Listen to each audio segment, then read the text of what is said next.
देखिए, माँ सरस्वती के चरणों में नमन करता हूँ। आइए, कक्षा 11 के गणित क्लास में आप सभी शिक्षार्थियों का स्वागत है। देखें, आप पढ़ रहे हैं चैप्टर 5 समित संख्याएं तथा द्विघात समीकरण। आज आपको बताया जाएगा आर्गतल और ध्रुवीय निरूपण क्या होता है, Argand plane and polar representation, ध्रुवीय निरूपण, आर्गन प्लेन एंड ध्रुवीय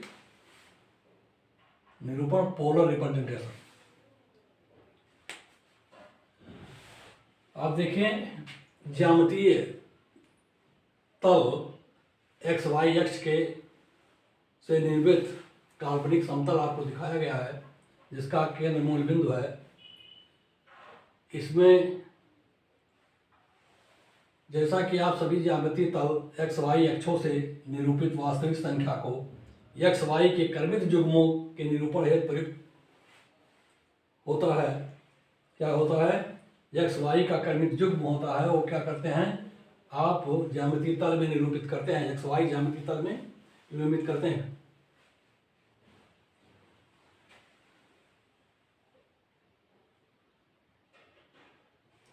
ठीक उसी प्रकार से समित संख्याओं x1 plus i y one, x2 minus i y two, ऐसे आदि का निरूपण भी x प्लस आई वाई के अनुसार x अक्ष को वास्तविक अक्ष, y अक्ष को अधिकल्पित अक्ष मानकर x1 y1, x2 y2 तथा y अक्ष को x3 y3, xn yn बिंदुओं को ज्यामितीय तल में निरूपित कर सकते हैं।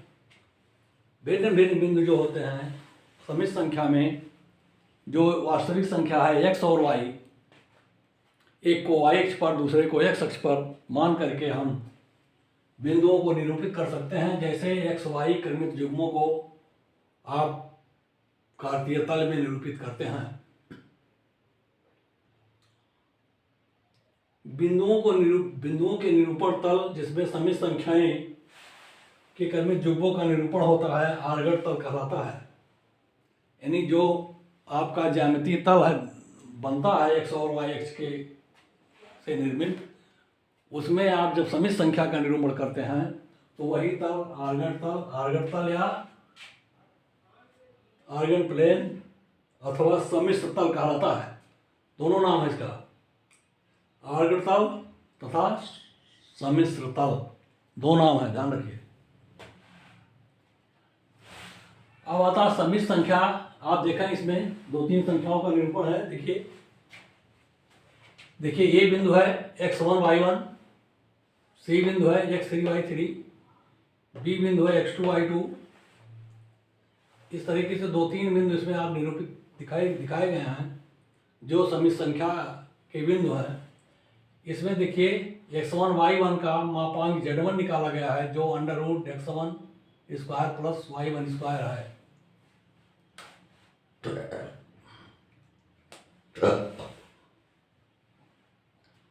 अब आता समित संख्या x1 plus i y one का समित तल में निरूपण से प्राप्त बिंदु ये x1 y1 का मूल बिंदु 0 से दूरी ही समित संख्या x1 plus i y one का मापांक कहलाता है। देखिए ये जो x1 y1 ये बिंदु दिखाया गया है यहाँ देखिए z1, इसका मापांक हो गया under root x1 square plus under root y1 square. समित तल में z equal to x plus i y और z bar equal to x minus i y को z का संयुग्मी या आर्गन तल में पी एक्स वाई तथा q, देखिए P x one y one, P x y क्या है, पी एक्स वाई का नीचे एक q बिंदु दिखाई पड़ रहा है जो x माइनस वाई से निरूपित है।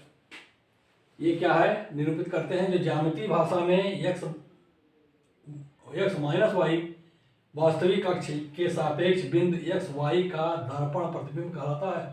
देखिए ये दर्पण प्रतिबिंब, क्यों बिंदु P का दर्पण प्रतिबिंब है चित्र में, क्योंकि P का प्रतिबिंब ठीक उतनी ही दूरी पर दिखाया गया है Q अक्ष से, जितनी दूरी पर P ऊपर है उतनी दूरी पर Q नीचे है। अगर यहाँ दर्पण रखा जाता तो ठीक उतने ही धीरे नीचे प्रतिबिंब दिखाई पड़ता। क्योंकि वाई वाई एक्स पर दिखाई पड़ रहा है, वाई डैश अक्ष पर, ध्यान दीजिए वाई डैश अक्ष पर दिखाई पड़ रहा है, इसलिए इसको माइनस वाई से दर्शित किया गया है।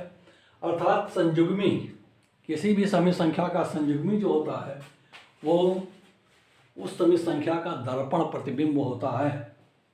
पूछा जाए कि दर्पण प्रतिबिंब क्या है, तो संयुग्मी, किसी भी संख्या का संयुग्मी जो प्राप्त होता है वो दर्पण प्रतिबिंब है। अब आता है समित संख्या का ध्रुवीय निरूपण। देखिए z = x + i y समित संख्या का P बिंदु से निरूपित है। देखिए समित संख्या में P बिंदु से z निरूपित है, देख लीजिए, जहाँ p x + i y है, जहाँ z ऋणोत्तर समित संख्या है, ऋण से इतर समित संख्या है। मान लिया OP की लंबाई r और थीटा रेखा OP से x अक्ष से धन दिशा की ओर बना कोण है। थीटा जो है x अक्ष से एक कोण बन रहा है जो OP बना रही है रेखा OP थीटा कोण x अक्ष के सापेक्ष बना रही है, वो थीटा कोण है। अब आप इस x का मान और y का मान इस थीटा के रूप में निकाला जाए तो OM = x = r cos theta और PM = y = r sin theta होगा। तब इसी P बिंदु के निर्देशांक PZ जो दर्शित किया गया है PX + IY, यहाँ होगा P r cos theta + I r sin theta. ये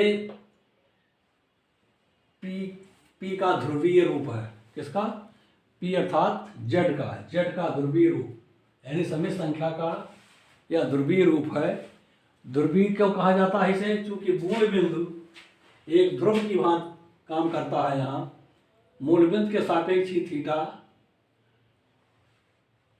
का प्रादुर्भाव हो जाता है और उसी मूल बिंदु से आप मापांक z का मापन करते हैं।